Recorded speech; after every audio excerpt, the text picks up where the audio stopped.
Hi YouTube, it's Kathy, and this is my January 2020 reading wrap-up. If you're not already aware, I do weekly entertainment wrap-ups of everything I read, watch, and listen to, but today we're just talking about the books. During January, I was co-hosting Read Your Shelves, which is a bingo-based readathon where you're just trying to read things from your own shelves. And these are all the things I happen to take off my shelf and finish reading this month. Unlike last year, however, I also listened to audiobooks that were not books that were on my shelf, so I definitely have some books from the library, which we will discuss when we get to that graph. I'm going to start with the nerdy, hardcore stats and charts and then get into what I read. In January, I read 18 books for a total of 5,815 pages. One of my goals this year is to read fewer books, and in January of last year, I read 17 books, so I'm not doing very well on that goal so far, but I'll work on it. That takes into account converting audiobook minutes to pages, so 2,158 of those pages were actually about 59 hours of audio. The age breakdown for these books was 10 adult books and 8 YA books. I read 15 novels, 2 graphic novels, and 1 anthology, which is really a dictionary, but I wasn't going to add a whole new category to my chart just for it. Because let me tell you, I don't think I want to read another dictionary anytime soon. This month, the biggest chunk of what I read was fantasy and mystery thriller, followed by contemporary, spec fic, romance, horror, and nonfiction. If you adjust by page count, the contemporary pie piece slims right down. Half of these books were books I already owned prior to January, and half came from the library, although looking at that stat, I think that means that I put that one of the arcs came from the library, because technically I work at the library and I got that arc from the library, so that's the only way that makes sense to me. I read 10 paperback books, 6 audiobooks, 1 hardcover, and 1 uncorrected proof. Most of my books were in the 300 to 399 pages range, and the vast majority were published in the 2010s, but I did read 3 older books. Almost all of these books were by female authors, and most of the protagonists were female. In terms of setting, a lot of the books were set in the United States and United Kingdom, with others being set in other worlds, Ireland, Japan, and South Korea. In terms of diversity, there was queer content, feminist content, reads to do with race and mental health, and some that had combinations therein, but about 28% of the books had no significant diversity. In terms of star ratings, this month I had 1 2-star book, 1 2.5-star book, 2 3-star books, 4 3.5-star books, 4 4-star books, 2 4.5-star books, and 4 5-star books. Let's start with the lowest rated read and work our way up to the highest, shall we? My 2-star book for the month was The Devil's Dictionary. This is a dictionary. It includes an introduction to it to let you know where these terms came from. It's by Ambrose Bierce. He wrote all of these kind of satirical, sarcastic definitions for things, and this is the kind of book where it's a lot more fun to actually just like flip through and read them, and sometimes they're really, really witty, and sometimes they're very misogynist, because this is from 1906. These were actually originally published in the newspaper he worked for, and they'd be published about 15 definitions at a time, and then eventually they were all collected together, and there's been many, many different editions of this book. As for the Devil's Dictionary, he worked as a devil at one point, but the introduction didn't explain what a devil was, and I really haven't cared enough to Google it, so I do not recommend just reading a dictionary cover to cover. It's not actually a fun time. But this is the one hardcover I read this month, which counted for Read Your Shelves to read a hardcover, so there you go. Also, most of my covers are shiny, and that does weird things with the lighting, so I'm going to go back to putting up the photo of the book, because that's what I usually do for my videos. But I figured it was sitting right there, so I might as well. My 2.5-star read was a buddy read with Julie over at Pages and Pens, and that was You Must Not Miss by Katrina Leno. This had an interesting premise, and we kind of liked it when we were getting into it and had some reservations about a few of the things, and then eventually just ended up not really enjoying it. You Must Not Miss is about a protagonist whose father was sleeping with her aunt, and she walked in on that, which broke up the family, and that happened about 6 months previous to the book starting. There was also an event that had to do with that night at a party, which ended up breaking up her and her best friend's friendship, so she's basically pretty lonely, and she has kind of found this other friend group, but she doesn't seem to really value them, which is kind of a problem. And she's been spending a lot of her time just writing in this notebook about this place that would be her ideal place if she wasn't in this shithole town. Her mother is also an alcoholic and not taking the breakup with the father very well, and there are just a whole lot of problems with this life. One day the protagonist realizes that she can go through her garden shed to get into the world that she's been imagining, and it all changes from there. All of that setup was very interesting. How this character dealt with literally anything was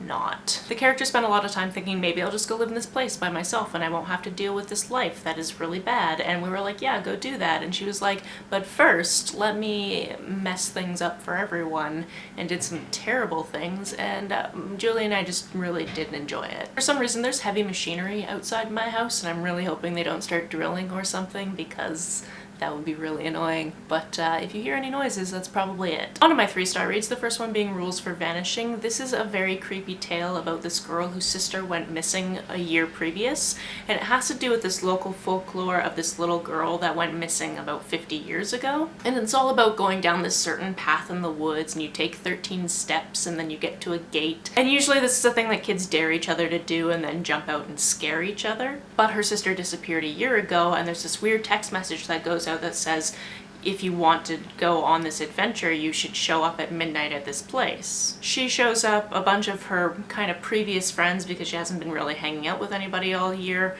show up and adventure ensues. I didn't know what to expect going into this. I didn't realize that it was going to be a legitimate horror where a lot of weird things were going to happen, and I really enjoyed that. This is done in kind of a collected document type of way, so we're occasionally watching videos of things that people have recorded on their phone, or reading transcripts of interviews that are happening between the main character and this doctor. And although I really like stuff like that, I don't know if it was done as well as it could have been, or at least I don't know if it was translated as well into the audiobook, which is what I was listening to, as it could have been. I think I've just been spoiled by previous productions where if you have multiple people speaking in a video file, for example, you have a different voice actor for each person. This didn't have that. They would just say the name of the character and read the line and then describe what was happening, which is what's on the page, but you didn't get all of the different voices, if that makes any sense. There were also a lot of characters that went down this road. We started out with 9 people, which is just a lot, and it makes it hard to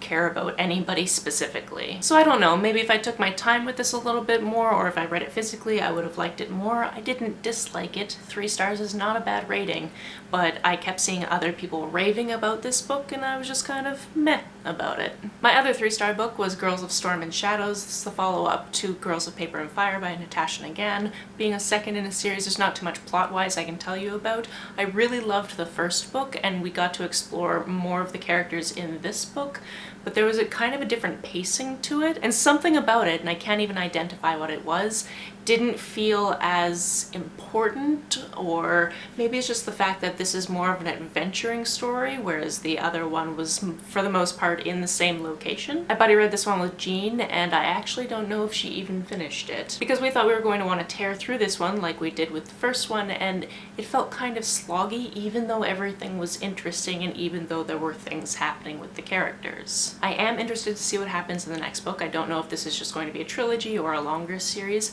I do want to know what's going to happen, but this probably was just not my favorite section of her story. On to my 3.5-star reads, the first one being I Married My Best Friends Who Shut My Parents Up. This is a very short manga and it's kind of explained all in the title. Basically, this girl has parents who are constantly telling her that she needs to get a boyfriend, she needs to get a boyfriend, she needs to get a boyfriend, and she is focused on her career and doesn't have time for that, so ends up getting a legal union with her female best friend on paper just so her parents will leave her alone. Her best friend is a lesbian and did have a crush on her in school, and eventually they do fall in love. This is very short, sweet, cute, and adorable, and it's exactly what you want out of it. You know it's going to end happily. It was lovely. There are also 2 other short female-female romances in the volume that are much shorter stories, and those were also adorable. My next 3.5-star read was Sorcerer to the Crown. This is the first in a series by Zen Cho, and this one had to do with dragons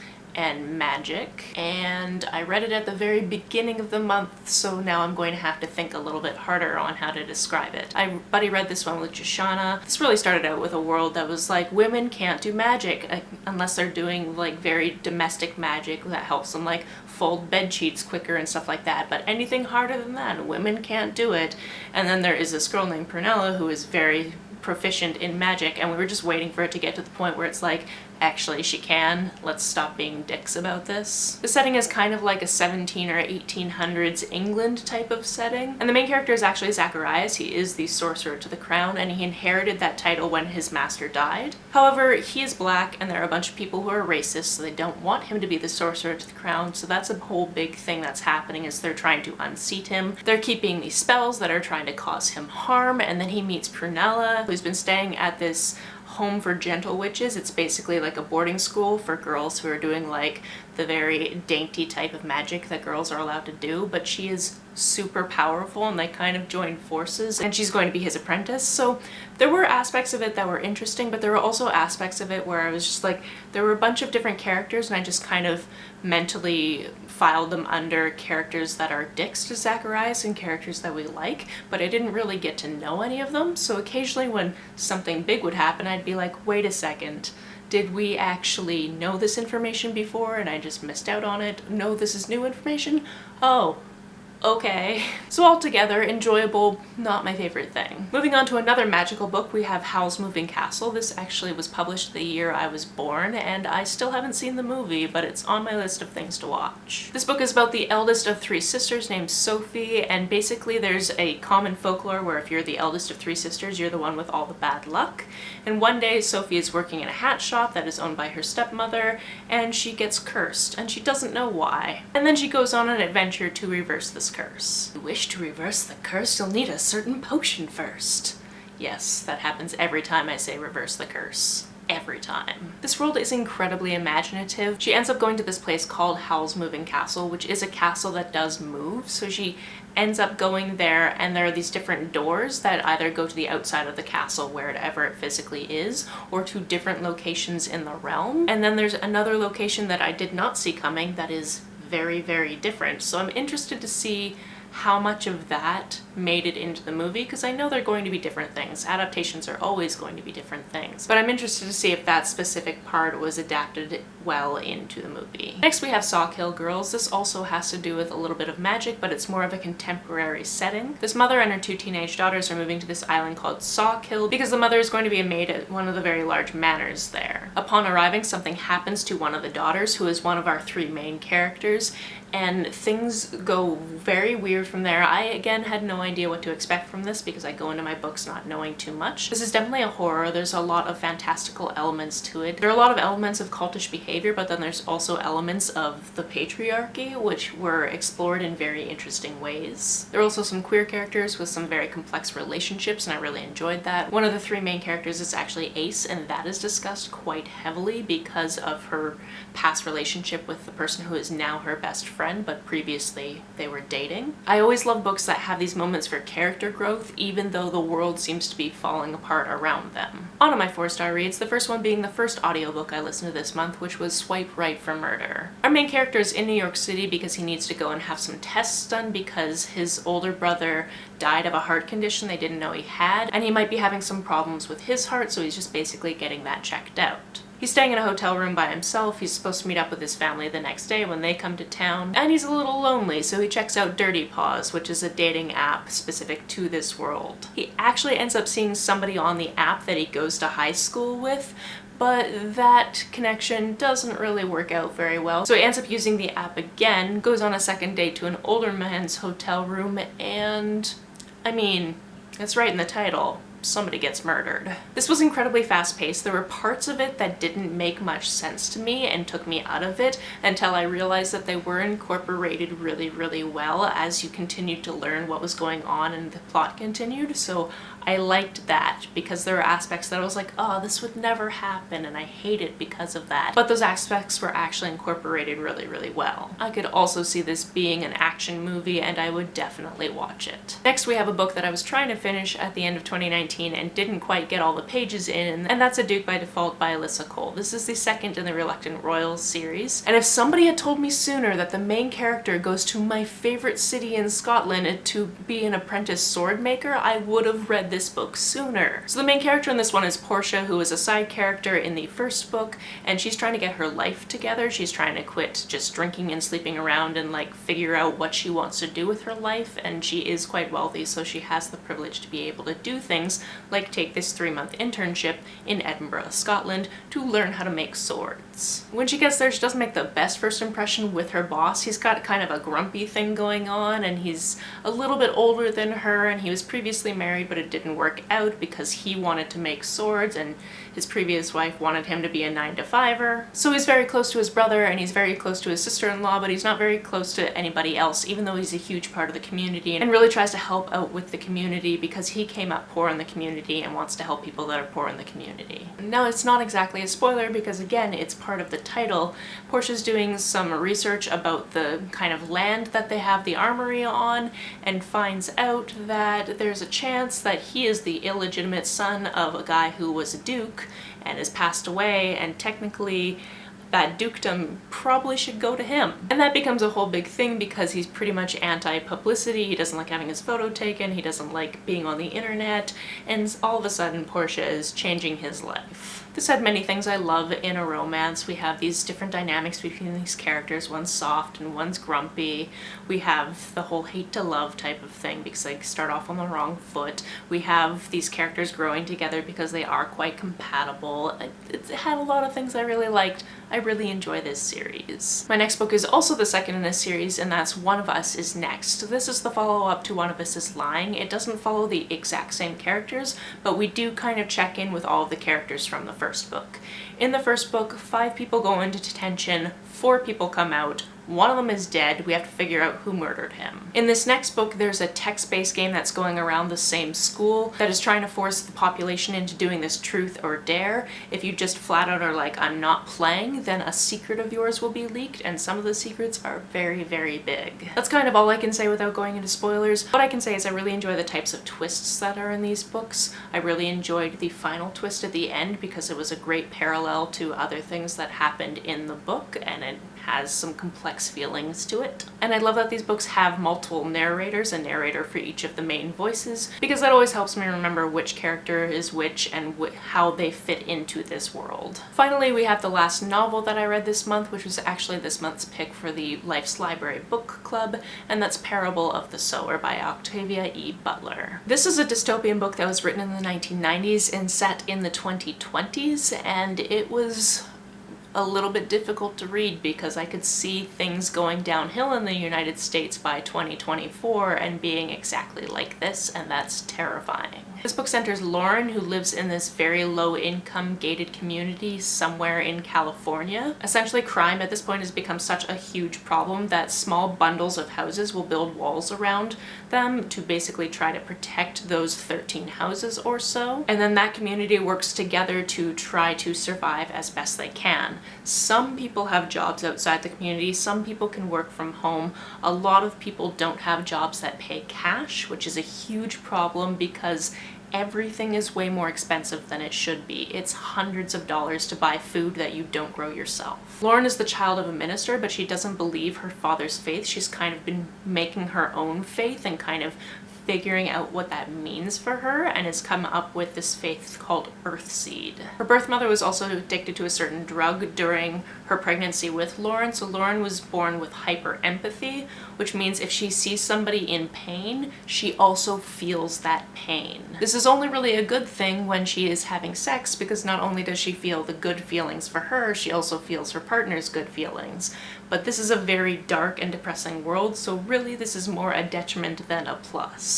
In fact, when she was a very young kid, one of her brothers faked bleeding, and that caused her to bleed. It only took me a couple of days to get through this book. It had a lot to do, obviously, with survival and faith and what that means to you and the morality of what is happening, because there are a lot of people in this world who are now just taking drugs that make you want to set things on fire, or stealing things because they can, or because they need to survive, or a combination of the both. And it was honestly incredibly uncomfortable to think about how close the world could be to this being a reality, because there are corrupt governments like this in the world. There are places where you can't just call the police and expect them to actually help you. And all of that was very scary, and I don't want it to be a reality. On my 4.5 star reads, the first one being The Queen of Afluria. This is a very short book. It's actually the first in a series of, I believe, 4 books, and now I want all the other books, so we'll see if maybe somebody wants to get them off my book depository wish list, which is always listed down below. Who knows? This book is about Sophie. She's a princess in a certain kingdom, and she's been betrothed to a prince in a different kingdom, and she's been traveling the past 4 months to finally go there to get married. This is very important in terms of politics because the kingdom she is going to has a dragon problem, and she's bringing all of these battle mages with her to help solve the dragon problem. However, when she gets there, she finds out that the prince that she was supposed to marry died about 3 months previous, and there was really no way to get word to her. This alliance still needs to go through, and the king and queen do have another heir, and it's a daughter. And in this world, people don't seem to have a big preference between what genders they marry. So these two princesses totally can get married to seal this political union. That aspect of the story was brilliant. There were also mentions of people who are non-binary in this world, which was fantastic. However, the biggest problem is that princess never thought she was going to have to take any responsibility and doesn't really know if she wants to be a ruler and doesn't know if she just wants to marry this random girl that just showed up. I feel like this was a very solid start to a series. I really enjoyed this. I really enjoyed the romance. I really enjoyed the dragon aspect of it. There was magic that was really cool and kind of came out of nowhere, and I really enjoyed that. So I would very much like to continue this series. Onto a book with a different type of mythical creature, that being sirens, because I seem to be on a sirens mermaid kick recently. I read Songs from the Deep. This was truly excellent. Think very small island off the coast of Ireland, or at least that's where I think this place is, because all of the characters had very Irish names. However, because I was listening to it as an audiobook, and because Irish is not phonetic to English, when I tried to search how I thought the place name was spelled, I could not find it. So it might be a real place, it might not, but it's definitely a tiny, small Irish island in the terms of the setting of this book. Moira's father was very instrumental in making sure that sirens were not a thing that were hunted off the coast of this small island. He has since passed away, but she is still very passionate about people not just killing sirens for no reason, because they have just as much right to be in the water as people have to be on land. However, she's walking through the rain one day near the beach and bumps into Jude, who is the lighthouse keeper and her previous friend from childhood, and he has seen somebody murdered upon the beach and thinks that maybe sirens did it. However, when she sees the body, she's like, no, there's no way a siren did that. So that begins a large murder mystery because the police don't believe her. This book was truly excellent. I adored the setting. I adored how sirens were incorporated into this world. I enjoyed the friendships between characters, the complex relationships that were between many characters. This was just such an excellent listening experience, and I cannot recommend it highly enough. On to my 5-star reads, the first one being a reread. Anytime I reread something that is a 5-star, I always put it at the beginning of my 5 stars so that the best book of the month can always be something that I read for the first time that month. If that makes any sense. I don't know why I have to put these disclaimers in, but in case you're wondering how I do this and how I decide what's the best of the month, that is part of it. In any case, that reread was Big Mushy Happy Lump. This is a collection of Sarah's scribbles. Sarah Anderson is a comic artist that you've probably seen the work of online because she's quite prolific. This is a collection of those scribbles. They are amazing. Basically, if we met in real life and we weren't both awkward as hell, I think that we would be friends. I mean, she's introverted, has anxiety, and likes books. Me. Very relatable. Next we have I See You by Claire McIntosh. This is the second book I've read by her, and I have not been disappointed yet. These are wonderful thrillers that really ramp up and have great twists. I always love a great twist. This has two perspectives. First we have Zoe, who is a middle-aged mom. She's got an older boyfriend. She dumped her husband a long time ago because he was cheating on her, and her kids don't know about that. And she takes the two back and forth in London to work, and one day she sees her own picture in the paper in kind of the escort section, and she's wondering why it's there. She certainly didn't put the ad in the paper, and she doesn't think she has any friends that would do it as a joke, so that's a problem. The other perspective is Kelly. She is a cop, and she has a little bit of a dark, twisted past that we get to see unfold and we learn more about throughout the course of the book. What I really like about Claire McIntosh's writing is you really get to know about the characters that are in the lives of these two protagonists, and this dual protagonist format seems to be something that she's done at least in the 2 books of hers that I've read, and I really enjoy because I like seeing how they overlap. As we go on, things get more and more dangerous, people get more and more paranoid, and we get to know more and more about the characters, and it just ramps up to such a pace that you just want to keep reading, and I can't wait to read another one of her books. Another thriller that I obviously highly enjoyed, because it's another 5-star, is The Silent Patient. This book is about a therapist who really wants to help this one certain patient in one certain facility and eventually gets a job to work there. 6 years previously, she killed her husband and hasn't said a word since. This one also has a sort of dual perspective because it's mostly from his perspective. We get to learn about him outside of work and the problems that he's having in his marriage and his upbringing and why he wanted to be a therapist because he had a hard home life and wanting to help this woman. And then occasionally we have these diary entries from before she went silent and before she killed her husband, and we're trying to figure out why this happened. Like all good thrillers, this had a major twist near the end that I very much enjoyed. I started seeing it come together at the beginning of the chapter where it was confirmed and just thought it was brilliant. This is also very satisfyingly wrapped up and I absolutely enjoyed my time with it. It's one of those things that I might just let it sit for a little while and a couple years from now want to reread it again just to pick apart the little details that I didn't notice the first time around. My favorite book this month was actually something that was sent to me by the author, and it goes on sale next week, I believe, and that is Heart and Soul by Erin Kinsella. Erin is a fellow Canadian, so it was wonderful to have somebody reach out to me and ask if I wanted to read their book, and I said yes, because I love getting book mail. And of course it goes without saying that this is my honest review of this book. This is also the first in a series, and I'm already excited to read more from these characters because I fell in love with them. Our main character Tessa is a novelist, and one of the series that she created is actually being made into a mini-series in Korea. I believe that series is a historical fiction, so it's a historical fiction set in Korea, which she has family there. Her mother is from Brazil and her father is half Korean, so she has this beautiful multicultural background, and she's been to Korea before, but only when she was very little, so she's there now to kind of see what's going on with the series and be on set for a couple of weeks just because that's really interesting. When she gets there, she ends up being incredibly starstruck because it turns out that the male lead for the series is her bias from her favorite K-pop group.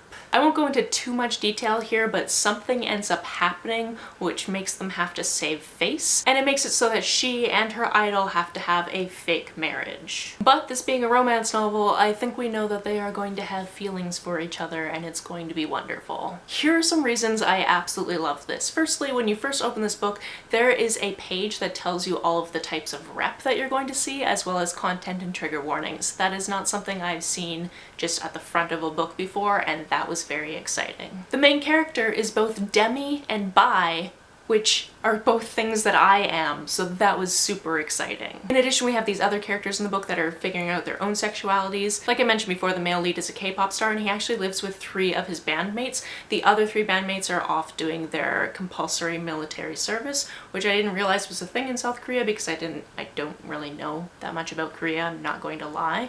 So it was interesting to learn things like that. But I also really fell in love with his friends. I also fell in love with her friends because her best friend lives in Korea and is married to a man there. Her parents were absolutely wonderful and such a diversion from his parents, who are horrible people. And I really just truly fell in love with all of the good characters in this book. Actually, now that I'm thinking of it, I have something I can show you that is very beautiful. Erin actually commissioned an artist to draw the characters from this book. So our main character is Tessa right here, but then we have all of these beautiful characters that are just so lovely, and like this is her best friend. This is our male lead.